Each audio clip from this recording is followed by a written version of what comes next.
All right, we have another very exciting guest today. He is a writer, actor, director, producer, and author known for Best Friends Volume 1 and 2, Miracle Valley, The Disaster Artist, and his upcoming project Forbidden Sky.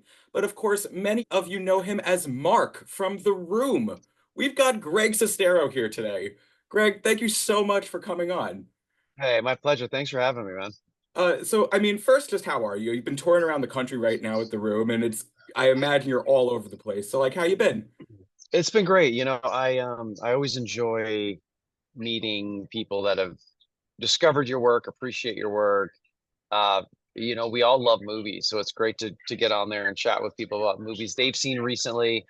So it's just a chance to hang out with a really cool group of people. And in between that, I'm writing. I'm developing Forbidden Sky, the new Alien movie, and I'm also working on a project I'm really excited about, which is I'm adapting a script I wrote when I was 12. It was a sequel to Home Alone set in Disney World. My And so gosh. I'm working on that, bringing that to life as well. So It's so funny. You actually talk about that in your book, The Disaster Artist.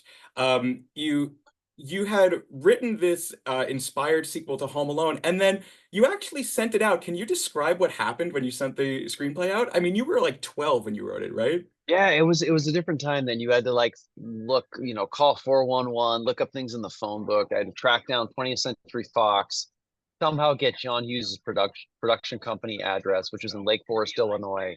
Wrote a cover letter, and at that time it was crazy because I said, if we can get the Home Alone sequel and have Disney on board to promote it and market it, because it's set in Disney World, it'd be a really valuable tool. That was in my cover letter, and here we are all these years later, and Disney owns Home Alone. So, and they made a sequel on Disney Plus. So, I think I was seeing the future, but it was really cool. I sent it out to John Hughes. I really believed the whole thing was going to happen. I had picked out a premiere date.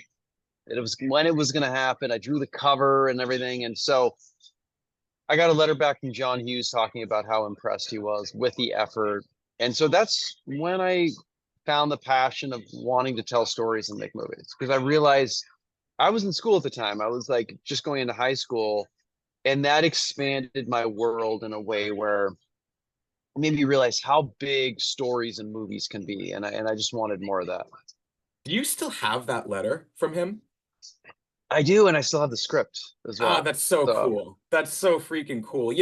Right around that time, you kind of mentioned the fact that you had like other career aspirations kind of rolling around in your head, and one of them was like you wanted to work for EA Sports. Like, what did you want to do for them? oh yeah, so I loved another passion I had was video games. My first job was working for Sega, Huh. and I would do video game testing, and I loved Madden, I loved NBA.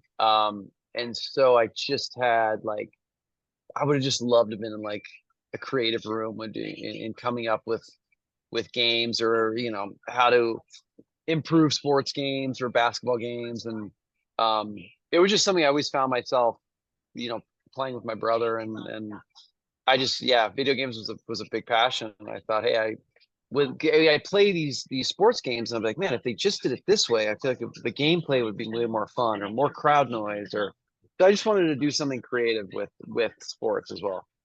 Do you still have any interest in going into gaming at all? I've kept up with games. I started out playing ColecoVision, Atari, and it's just incredible what's happened. I mean, I love, one of my favorite games is Limbo. Sure. Inside is another great one. Red Dead Redemption. Red Dead, yeah. Always love Grand Theft Auto. Dead Space. Dead Space Uh, is another one of my faves.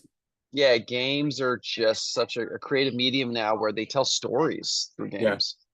And I really would love to see someday a Star Wars free roam game like GTA, where you That would be, start out in yeah, that'd be very cool. Tatooine, and you have Yeah, your speeder. You go out and you do missions. You can go mess with things, get into fights with like Jawas, like same kind of deal.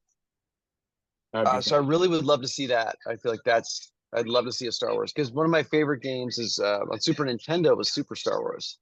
That series I feel like got close at that time of being like the perfect Star Wars game. So I still think I'd love to see the original trilogy in a great video game.